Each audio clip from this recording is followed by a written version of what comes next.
Hello everyone, I am Beatrice Shane Reyes. I am Princess Ira T. Santiago, and today we will show you the proper positioning of breastfeeding.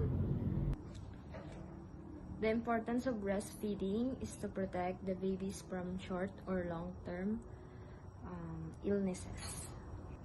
Cradle hold is to encourage more relax and free up your arm. Good morning, ma'am. Turuan lang po kita kung paano mag-cradle hold ng baby sa pagpapasuso. Okay po. First, dapat straight siya, ma'am. Straight, tapos nakaganyan. Football hold is to allow the babies to take milk more easily. Hello, good morning, ma'am. Turuan po kita kung paano yung football hold sa pagpapasuso ng baby. So, dito po siya sa gilid. Tapos, nakaganyan po yung kamay.